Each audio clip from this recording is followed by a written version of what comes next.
In Deuteronomy chapter 31, verses 7 and 8 says, and this is about Moses and Joshua here. And of course, if you know, there's quite a bit we could talk about these two, but I just wanted you to see what it says here.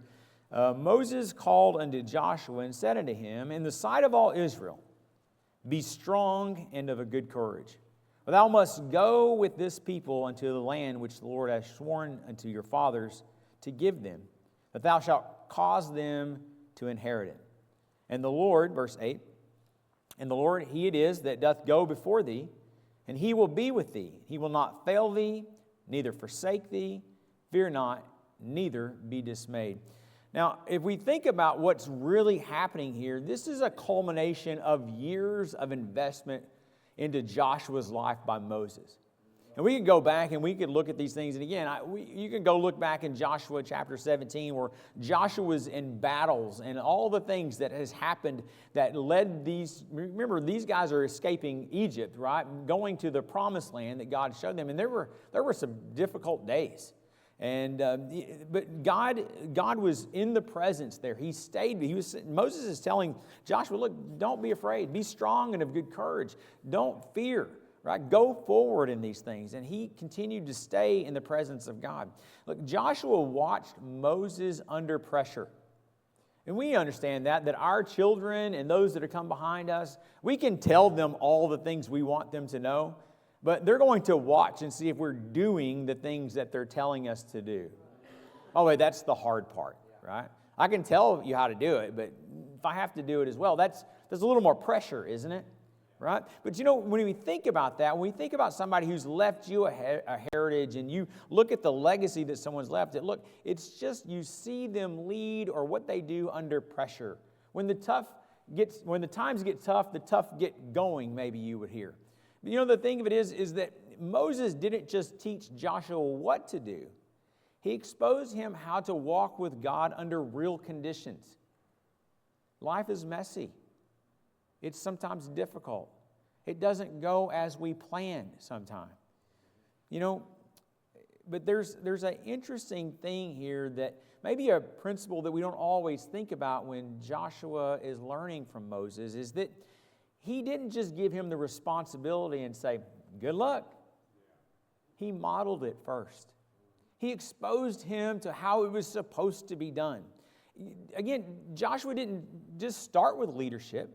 He started with being in proximity or being around Moses as he would lead the children of Israel. He helped him and understand. You know, I would say sometimes we get this backwards. How many of you learned to swim by your dad just throwing you into the pool or into the water, right? Some of you, it's like, you know, we're going to see if he's going to sink or swim. And you got thrown in there. And some of you, that's how that happened. Now, some of you went to swimming lessons. Who went to swimming lessons? Like, I don't even like you right now. Because that's not how it happened for me, right? Now, sometimes it is. You need to be put in the fire a little bit, don't you? Right? You know, and I remember not really knowing how to swim as a little boy. We were on vacation and in South Dakota. My family had a reunion every year, and there was this pool. And of course, I mean, I can't swim, but you know where you want to be. You want to be on the deep end by the diving boards. Now, I wasn't jumping off the diving board because I knew I couldn't swim, but I could walk on the ledge out there, right? Because I'm big. I want to be where the big kids are. And you know what happens in swimming pools? Things get wet. You know what things happen when things get wet? They get slippery. And as I'm walking back on the ledge, my hands slip off the pool, the side of the pool, and I fall back into the water. And I start going under, and I'm struggling. And all of a sudden, as I'm going under, my hand is up above the water. Somebody grabs my hand and pulls me out. It was my dad there, knowing this wasn't going to end well if I didn't keep an eye on him, right? Right, and rightfully so. And as I'm going down, he pulls me back out of the water, not just to let me fail, right? Let me learn in the moment. Like, hey, I really need to probably listen to you, Dad. By the way, I wish our kids would obviously understand that a little bit better, right? And truthfully I think the Lord thinks you should learn that a little bit better, and I should learn that a little bit better. But I'm thankful that I wasn't just sink or swim necessarily, right? That my dad was there to pull me out and to help me when I needed. So I wasn't given the responsibility of swimming before. I had some preparation there. And then I learned at that moment, I probably should learn how to swim in the shallow end before I go to the deep end, right? Look, that's life, isn't it? We have to learn in these small incremental steps that how do we apply our faith? How do we apply these things that God's given us in our daily walk? There's another way that we sometimes fail. This is that sometimes as parents or people, we hold responsibility, and yet we don't want to ever release it to our kids. We might call these people helicopter parents, right? And I'm not looking at anybody at the moment right here, right? But you know what happens, right? You don't want to let them go. You want to make sure they're safe. You want to make sure that they're secure. But the truth is, we don't really have that control, do we? We have to prepare, and then we have to put them in a position to be successful, and then trust God that He's going to do the rest. Again, it's not going to be perfect. We have to part of building a legacy is you have to come to the place that you have to let go, right? You have to let go. You have to set that bird free, so to speak. You know, as we go and we read through in Joshua chapter 34, as we go on, and this is Moses leaving the things to Joshua, kind of telling some things. They sing some songs, and as he goes on and he tells him over in Joshua chapter 34, Moses dies.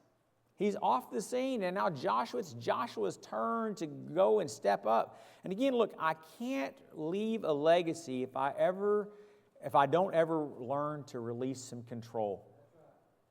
You know, some of you, and I can relate to this, you're picky about the way you want something done in your house, right? I remember growing up, and my mom, we couldn't. She's not here, so don't be mad. Don't tell her, okay? She had a couch. We had a couch in the living room, but you couldn't sit on it.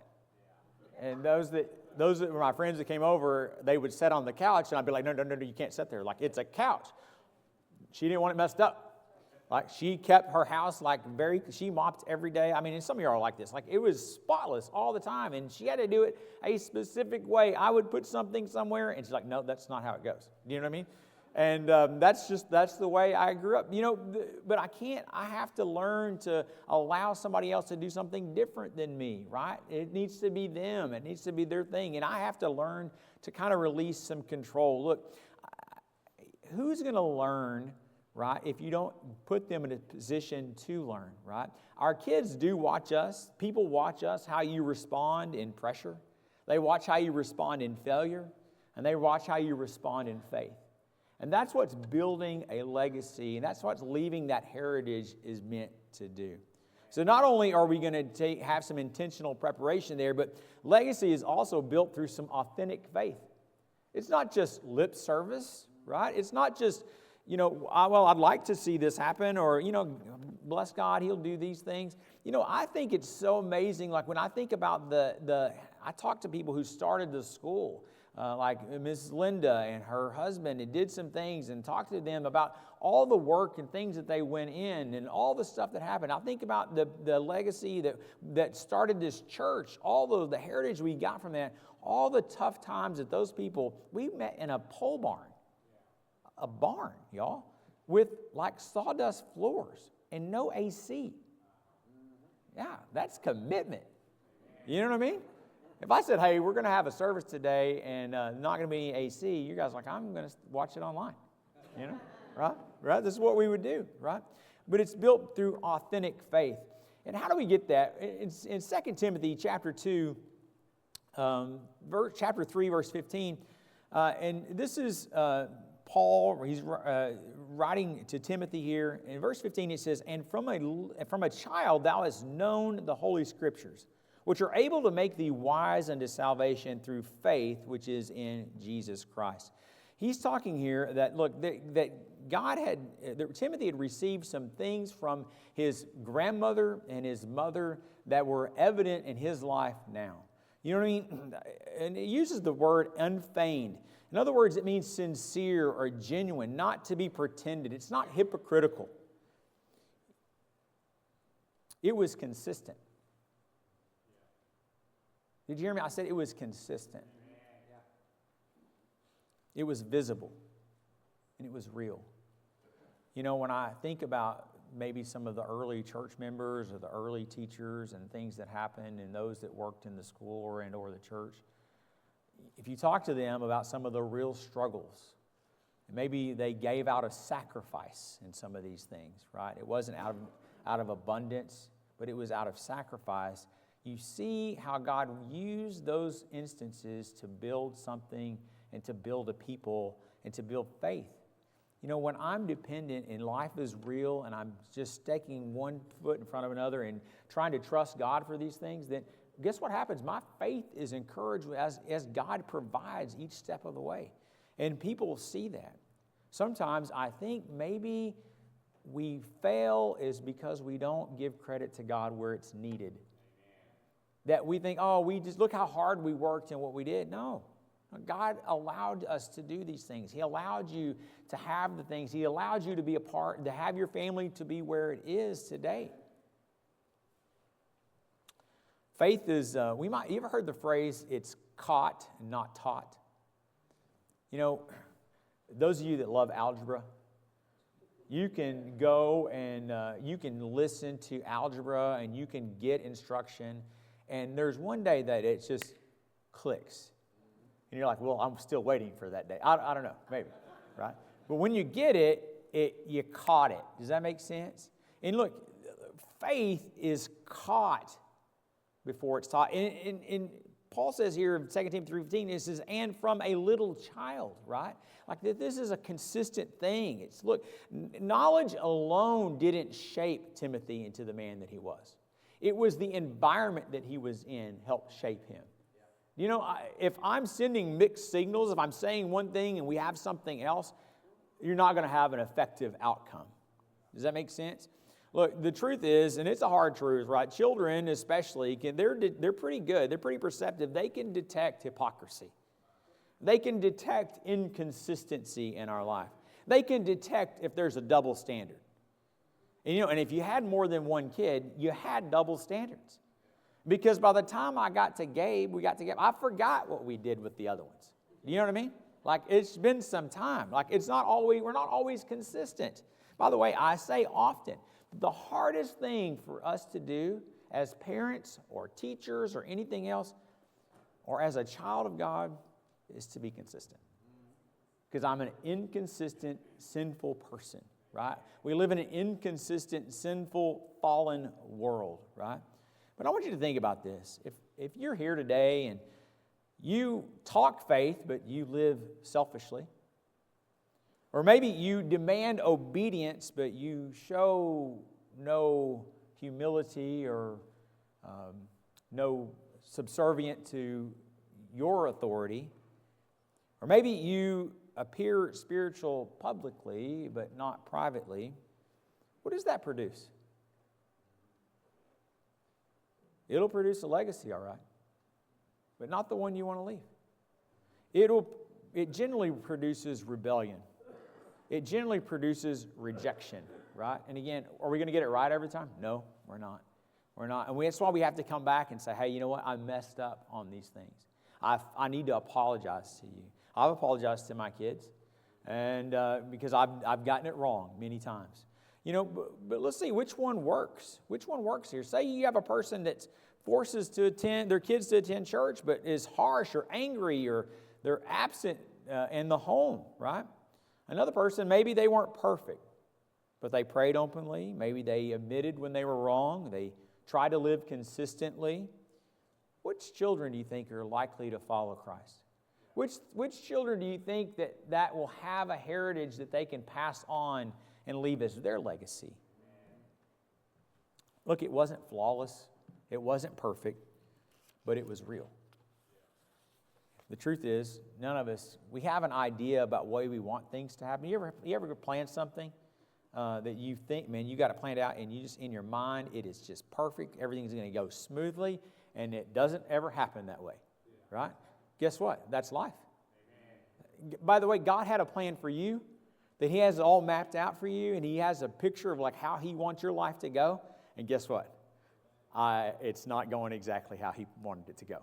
You know what I mean? So we're guilty at this thing. This is the way it is. But look, when you're authentic, it builds trust, right? And that's why I really appreciate the Bible is I go through and I can read about any of these people in the Bible and I see both sides to the story. I'm not just like, they weren't perfect. There was only one perfect, right? That was Jesus. Everybody else, you see their faults, you see their shortcomings, you see their failures, but you see in the midst of that coming back and repenting and getting their heart right with God. Most of them, now some didn't, but then that God used them in a way because they were willing and they were authentic and they were trying to pass something on to those who came behind them. I would say this way, trust is the soil where faith grows. I can trust Christ that He's never failed me. He's never going to come short. He doesn't fall behind. He says He's going to do something, and it happens. And then thirdly, legacy multiplies through discipleship. When I see here in that same book in 2 Timothy chapter 2, verse 2, and it says, among those things that thou hast heard of me among many witnesses, the same commit thou unto faithful men who shall be able to teach others also. We see here in this chapter, right here in this portion, we see 4 generations. We see Paul transferring it to Timothy to transfer it to other faithful men or faithful people, and they transferred it to others also. It's a multiplication effect, right? It's an intentional multiplication. It's not addition, it's multiplication, right? As in Christianity, look, was designed to spread through people through a transfer of truth in a relationship, right? The relationship we know is in Jesus Christ. And look, we often like to have influence over people. Maybe you don't even know that you have influence over the people you do. The truth is God's placed you in a spot and in a position to give influence over countless people and people that you may not ever even meet. Why? Because those that you've taught, those that you've helped are able to teach others also, right? We want influence. We want to be heard. We want to impact many, or at least I think you do. But Paul was focused on a few who would reach the many. Sometimes we feel like, God, increase my border, help me reach more people, help me do things. Look, you know what God's saying to us? Like, hey, just be faithful where you are. Be faithful in the people He's given to you. Be faithful in the people that you do have influence, because when you're faithful there, it's going to continue. A legacy will continue and keep going forward. Now look, there's some pitfalls here. Sometimes we might come and we might consume Bible knowledge, we might consume service, but we don't disciple. We don't apply it, right? We might attend church, but we don't invest personally. We might gain knowledge, but we may not even pass it on. Like it's this best kept secret that we have. Look, if we consume these things and we don't disciple those that are coming beyond us, look, then we've missed the point. Faith, again, has to be transferred. Look, if those things happen, then that legacy will stop at one generation. We don't want it to stop. You don't want it to stop. I think about, I never even met my dad's parents, my grandfather or my grandmother on that side. Never met them. But I know about them. Why? Because they instilled in my father some things, and he instilled them in me. And though maybe the generations to come may not know my name, they may not know your name, but they can know what we left for them. And they can know that, hey, there was somebody here that did some work. There was somebody in my family that tried to pass these things on. And so if I could challenge you today, look, choose somebody. If God's given you kids, use that, and invest consistently in them, and trust the truth to them.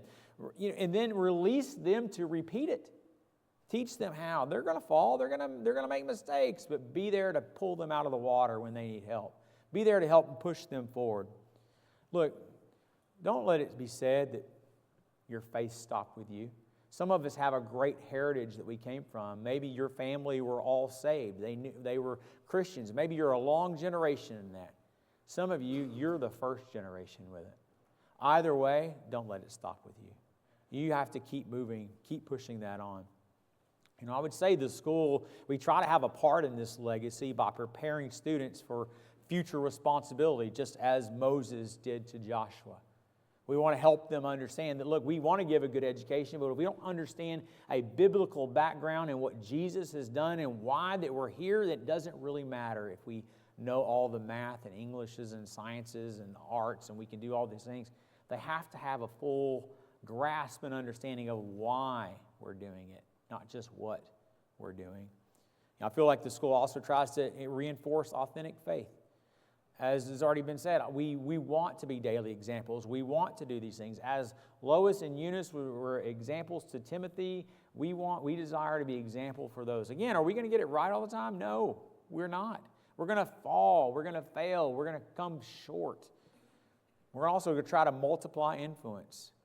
You know, there's many graduates, many people that have gone through the school here that are out impacting others today.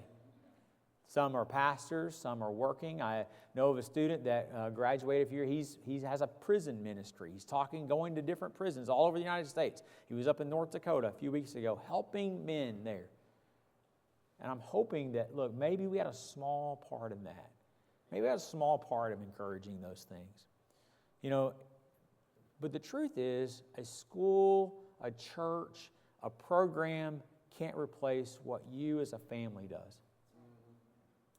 I always say this, and if you're a parent here, you may have heard me say that I don't want to be your kid's parent. Lord, help us, right? I got enough. I got 3 of my own. I can barely keep up with them. But what I want to do as the administrator, my heartbeat for the school is that we would come alongside parents to be an extension of their home here. That they have some consistency, right? Some of these things. So look, you have to prepare your family like Moses prepared Joshua. You have to live authentically in front of your family. You have to multiply intentional. Be intentional. God talks about much in Deuteronomy that in the way that there's just opportunities that are going to happen, but there's also things that have to be done specifically and intentional. Don't miss those. Don't let those things stop. The purpose statement or the mission of the school is this.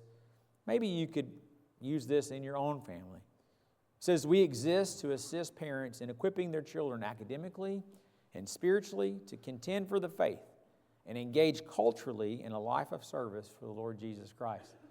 You know, truthfully, that's what I want for my kids. That's what I want for the next generation. I hope that's the heritage that we could leave behind. So what is your legacy today? Legacy isn't built in a moment, but it's built on daily decisions. And if I want something that lasts beyond my life, or you want something that lasts beyond your life, invest in people. Live your faith and pass it on. Let's bow our heads. Father, we love you. We come before you today, and we're grateful that you allow us to come and just celebrate all the things that you've done for us and the blessings that you've allowed us to be a part of. And God, I thank you for these men and women that have come before me and done many things, Lord, to help even the school, the church, and these ministries. Lord, thank you for their sacrifice. God, I pray if there's someone here that doesn't have yet a heritage of being a Christian, that they'd come and receive you. God, and I pray that for those of us that know you, that we would be faithful to pass it along. God, I pray you'd bless the school and its ministry. I pray you'd help us to reach more families. Well, we love you. We thank you in Christ's name.